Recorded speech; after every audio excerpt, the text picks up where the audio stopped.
श्री स्वामी समर्थ. नमस्कार मंडळी, स्वागत आहे तुमचे माझ्या यूट्यूब चॅनलवरती. आजचा दिवस तुम्हाला खूप छान सुखाचा आनंदाचा जाओ हीच मी स्वामींच्या चरणी प्रार्थना करते आणि आज या नवीन व्हिडिओला सुरुवात करते. येत्या 18 ऑक्टोबरला म्हणजे शनिवारी आलेली आहे धनत्रयोदशी. धनत्रयोदशी हा दिवस दिवाळीच्या सणांपैकी एक खूप महत्त्वाचा दिवस मानला जातो. धनत्रयोदशीच्या दिवशी समुद्र मंथनातून भगवान धन्वंतरी हे अमृत कलश घेऊन प्रकट झाले होते. त्यामुळे या दिवसाला धन्वंतरी जयंती असेही म्हटले जाते. भगवान धन्वंतरी हे आरोग्य, वय, तेज यांची देवता मानले जातात. या दिवशी भगवान धन्वंतरीची पूजा केल्याने आपले आरोग्य हे उत्तम राहते. तसेच धनत्रयोदशीच्या दिवशी देवी लक्ष्मी, भगवान कुबेर यांचीही पूजा केली जाते. धनत्रयोदशीच्या दिवशी भगवान कुबेर, माता लक्ष्मी, भगवान धन्वंतरी यांची पूजा करण्यासोबतच यमदीपदान करायलाही खूप महत्त्व आहे. या दिवशी यमराजासाठी दिवा लावला जातो. या विधीला यमदीपदान असे म्हणतात. यामुळे अकाली मृत्यूपासून आपले संरक्षण होत असते आणि म्हणून प्रत्येक घरामध्ये या दिवशी यमदीपदान आवर्जून केले जाते. धनत्रयोदशी हा दिवस अतिशय पवित्र आणि शुभ मानला जातो. या दिवशी लक्ष्मीची पूजा घरात केल्याने देवी लक्ष्मीचा आशीर्वाद आपल्याला प्राप्त होतो. धनत्रयोदशीच्या दिवशी लक्ष्मीची पूजा केल्याने घरात धन, सुख आणि समृद्धी येत असते. धनत्रयोदशी हा धनप्राप्तीसाठी आणि लक्ष्मीप्राप्तीसाठी अत्यंत महत्त्वाचा आणि शुभ दिवस मानला जातो. या दिवशी साक्षात लक्ष्मी आपल्या घरामध्ये येत असते, सूक्ष्म स्वरूपात वास करत असते आणि म्हणून ज्योतिषशास्त्रानुसार धनतेरसच्या दिवशी या 3 वस्तू तुमच्याकडे कोणी कितीही मागितल्या तरीही तुम्हाला अजिबात द्यायच्या नाहीत. 99% लोकांना याबद्दल माहिती नाही.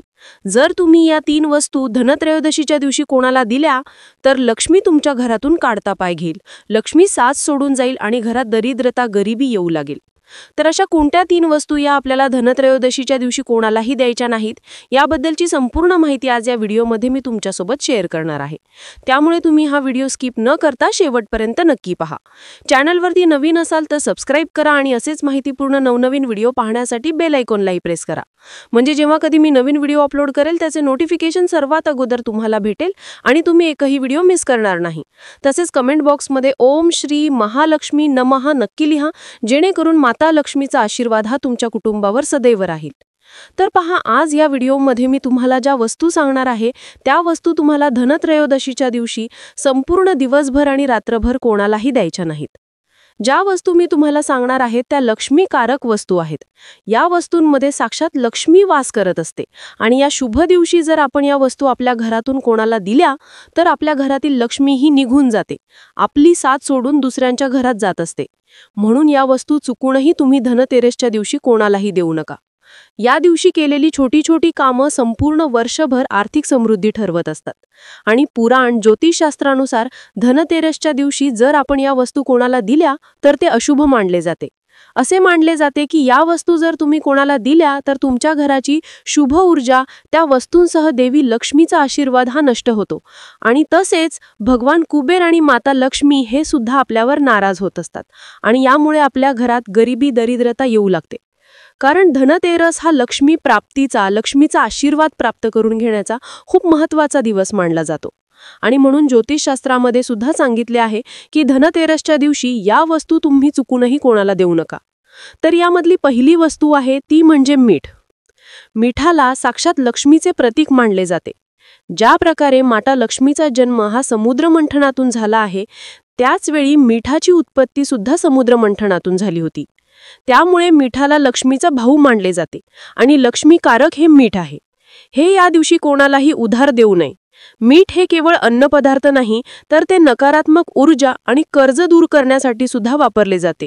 ज्योतिषशास्त्रात मीठ हा राहूचा कारक मानले जाते आणि ज्योतिषशास्त्रानुसार जर आपण धनतेरसच्या दिवशी एखाद्याला मीठ उधार दिले किंवा दान केले तर तुमच्या घरात असणारी सकारात्मकता, आर्थिक स्थिरता, धन, संपत्ती, आपल्या घरातील लक्ष्मी इतरांना सोपवणे, म्हणजे जेव्हा आपण हे मीठ दुसऱ्याला देतो तेव्हा आपल्या घरातील या सगळ्या गोष्टी दुसऱ्यांच्या घरी जात असतात आणि यामुळे वर्षभर आर्थिक अडचणी, कर्जाच्या समस्या या आपल्या घरामध्ये येऊ लागतात आणि म्हणून तुमच्या कितीही जवळची व्यक्ती असेल तर या दिवशी चुकूनही त्या व्यक्तीला तुम्हाला घरातून मीठ अजिबात द्यायचं नाही.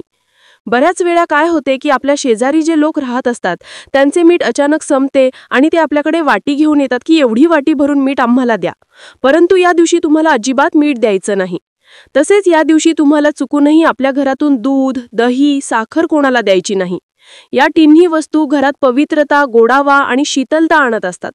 दूध, दही हे चंद्र आणि शुक्र यांच्याशी संबंधित आहे, जे सुख, समृद्धी आणि संपत्तीचे कारक आहेत. आणि जर आपण या दिवशी दूध, दही, साखर कोणाला उसने दिले तर आपल्या घरातील जी काही समृद्धी आहे, जी काही शांती आहे, ती आपण दुसऱ्यांना देत असतो. दुसरीकडे साखर गोडावा आणि आनंदाचे प्रतीक आहे. ती घराबाहेर पाठवल्याने घरातील गोडावा आणि नात्यांचा गोडावा हा कमी होत असतो आणि घरामध्ये वादविवाद, क्लेश, कटकटी वाढत असतात. आणि यामुळे आपल्या घरामध्ये लक्ष्मी ही देखील स्थिर राहत नाही. घरात पैशांच्या अडचणी येऊ लागतात. आणि म्हणून या दिवशी तुम्हाला चुकूनही दूध, दही, साखर या 3 वस्तू कोणाला अजिबात द्यायच्या नाहीत. तसेच ज्योतिषशास्त्रानुसार धनत्रयोदशीच्या दिवशी तुमच्या घरातून तेल कोणालाही उधार तुम्ही देऊ नका. धनत्रयोदशीच्या दिवशी जर आपण तेल कोणाला उधार दिले तर शनीचा अशुभ प्रभाव आपल्या कुटुंबाला भोगावा लागत असतो आणि यामुळे आपल्या जीवनात अडचणी, आर्थिक संघर्ष निर्माण होत असतात. तसेच या दिवशी तेल जर आपण कोणाला उसने दिले तर आपल्या घरातील शांती आणि आनंद हे बिघडण्याचे लक्षण मानले जाते. म्हणून चुकूनही या दिवशी तेल तुम्हाला कोणाला उधार द्यायचे नाही. तसेच धनत्रयोदशीच्या दिवशी देवी लक्ष्मीची पूजा करण्याचा मुख्य उद्देश संपत्ती आकर्षित करणे असा होतो. म्हणजे आपल्या घरामध्ये धन, संपत्ती प्राप्त व्हावी, लक्ष्मी आपल्या घरामध्ये स्थिर राहावी, असलेल्या संपत्तीमध्ये वाढ व्हावी, यासाठी आपण धनतेरसला देवी लक्ष्मीची पूजा करत असतो. आणि म्हणून या दिवशी तुम्हाला कोणालाही पैसे उधार अजिबात द्यायचे नाहीत. तुमचा कितीही जवळचा व्यक्ती असेल तरीही तुम्हाला या दिवशी कोणाला उसने पैसे द्यायचे नाहीत आणि कोणाकडून उसने पैसे सुद्धा तुम्ही घेऊ नका. धनतेरसच्या दिवशी कोणालाही पैसे उधार दिले तर तुम्ही लक्ष्मीला तुमच्या घरातून बाहेर पाठवत आहात, बाहेर काढून देत आहात आणि तुमच्या घरात दरिद्रता, गरिबी बोलावत आहात. म्हणून या दिवशी कोणालाही उधार पैसे देऊ नये असे आपल्या ज्योतिषशास्त्रामध्ये सांगितले आहे. या दिवशी जर आपण कोणाला उधार पैसे दिले तर आपल्या घरात संपत्ती टिकत नाही, सतत घरातून पैसा काही ना काही कारणाने बाहेर पडत असतो. आणि जर या दिवशी तुम्ही कोणाकडून उधार पैसे घेतले तर वर्षभर तुम्ही कर्जामध्ये राहता, तुमच्याकडे कर्ज वाढत जाता. म्हणून तुम्हाला कोणाला पैसे द्यायचे नाहीत आणि कोणाकडून उधार सुद्धा घ्यायचे नाहीत. तसेच या दिवशी चुकूनही तुम्ही कर्ज घेऊ नका. त्याचबरोबर धनत्रयोदशीच्या दिवशी धणे, जी आपण मसाल्यामध्ये वापरतो, त्या धण्यांना अनन्यसाधारण महत्त्व दिले जाते. धणे ही साक्षात लक्ष्मीचे रूप मानले जाते आणि म्हणून या दिवशी सोन्या चांदीपेक्षाही मौल्यवान जर आपण धणे खरेदी केले तर ते खूप शुभ मानले जाते. या दिवशी आपण लक्ष्मीला धणे आणि गुळाचा नैवेद्य दाखवत असतो आणि म्हणून या दिवशी आपल्या घरातून धणे अजिबात कोणाला द्यायचे नाहीत. धनतेरस असल्यामुळे आपल्या आजूबाजूला जी लोक राहतात त्यांनी जर धने आणली नाहीत किंवा त्यांच्याकडे नसेल तर पूजेसाठी ते आपल्याकडे धने मागतात की थोडेसे धने मला दे, पूजा करायची आहे. आणि अशा वेळी सहज आपण आपल्या घरातील धने देऊन टाकत असतो. परंतु या दिवशी तुम्हाला अजिबात तुमच्या घरातील धने कोणालाही द्यायचे नाहीत.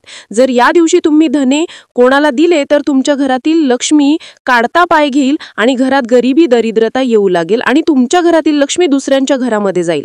म्हणून चुकूनही या दिवशी धने अजिबात कोणाला द्यायचे नाहीत. तसेच पुढची वस्तू आहे ती म्हणजे झाडू.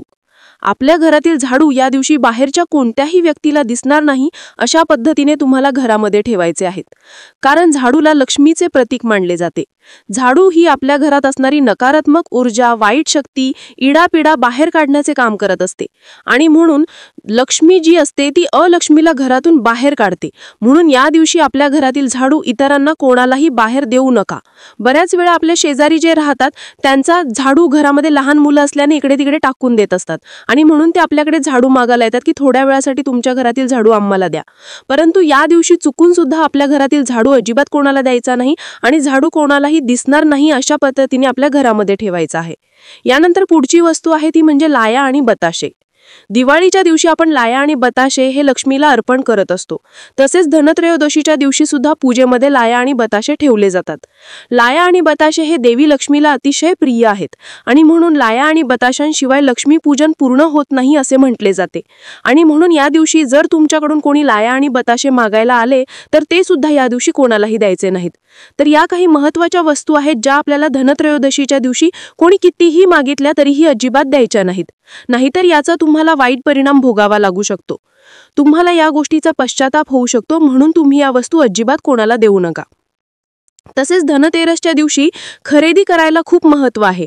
धनतेरस हा अतिशय शुभ दिवस असल्यामुळे या दिवशी आपण लक्ष्मी पूजनासाठी लागणारा झाडू, लाया, बताशे, सोने, चांदी या काही मौल्यवान वस्तू खरेदी करत असतो. पण या वस्तू खरेदी करताना अशा काही वस्तू आहेत ज्या तुम्हाला चुकून सुद्धा खरेदी करायच्या नाहीत. त्यामध्ये पहिली वस्तू आहे ती म्हणजे लोखंडी भांडी. धनत्रयोदशीच्या दिवशी भांडी खरेदी करताना लोखंडापासून बनवलेल्या वस्तू अजिबात खरेदी करू नका.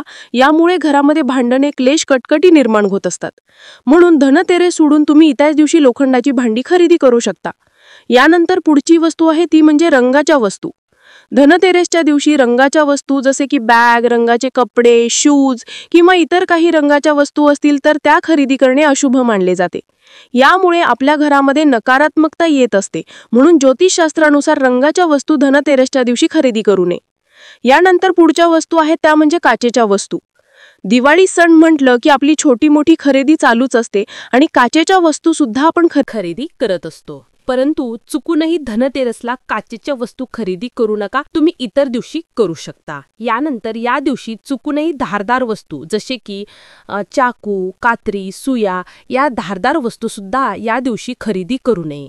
तर या काही वस्तू आहेत ज्या आपल्याला धनत्रयोदशीच्या दिवशी चुकूनही खरेदी करायच्या नाहीत. तर या दिवशी कोणत्या वस्तूंची खरेदी करणे शुभ मानले जाते? तर बघा, या दिवशी धातूची भांडी खरेदी करणे शुभ मानले जाते. धनत्रयोदशीला नवीन भांडी खरेदी करणे ही एक प्राचीन आणि महत्त्वाची परंपरा आहे. या दिवशी भगवान धन्वंतरी अमृताच्या भांड्यासह प्रकट होतात. म्हणून या दिवशी भांडी खरेदी करणे शुभ मानले जाते, ज्यामध्ये तुम्ही पितळ, तांब्याची भांडे, स्टीलची भांडे खरेदी करू शकता. भगवान धन्वंतरी यांचे प्रिय धातू आहे ते म्हणजे पितळ आणि असे मानले जाते की या दिवशी पितळाची भांडी खरेदी केल्याने आपले आरोग्य, सौभाग्य हे 13 पटीने वाढत असते आणि 13 पटीने जास्त संपत्ती आपल्या घरामध्ये येत असते. म्हणून अगदी छोटी मोठी का होईना एक पितळेची वस्तू तुम्ही नक्की खरेदी करा. तसेच या दिवशी आपल्याला लक्ष्मी पूजनासाठी जो झाडू लागतो त्या झाडूची खरेदी करणे खूप शुभ मानले जाते. झाडूला देवी लक्ष्मीचे प्रतीक मानले जाते आणि असे मानले जाते की या दिवशी नवीन झाडू खरेदी केल्याने घरातील गरिबी दूर होते आणि घरात सुख समृद्धी येते. तसेच या दिवशी तुम्ही धने सुद्धा खरेदी करू शकता. धनतेरसच्या दिवशी धने खरेदी करणे हे देवी लक्ष्मीला प्रसन्न करून घेणे असे मानले जाते. धने हे संपत्तीचे प्रतीक मानले जाते, म्हणून या दिवशी तुम्ही धने खरेदी करू शकता. तसेच आपण लक्ष्मीपूजनाच्या दिवशी लक्ष्मीच्या मूर्तीची पूजा करत असतो, तर त्या मूर्तीची खरेदी सुद्धा तुम्ही धनतेरसच्या दिवशीच करायची आहे. यामुळे घरात धन, समृद्धी येते आणि घरातील सर्व अडथळे दूर होतात. तसेच कवड्या, गोमती चक्र यासारख्या वस्तू सुद्धा तुम्ही या दिवशी खरेदी करू शकता. तर ही अत्यंत महत्त्वाची माहिती मला तुमच्यापर्यंत शेअर करायची होती. व्हिडिओ तुम्हाला आवडला तर लाईक करा, चॅनेलवरती नवीन असाल तर सबस्क्राईब करा आणि हा व्हिडिओ आपल्या मित्रपरिवारासोबत जास्तीत जास्त शेअर करा. चला तर मग भेटू असेच पुढल्या एका नवीन व्हिडिओमध्ये. तोपर्यंत सर्वांना श्री स्वामी समर्थ.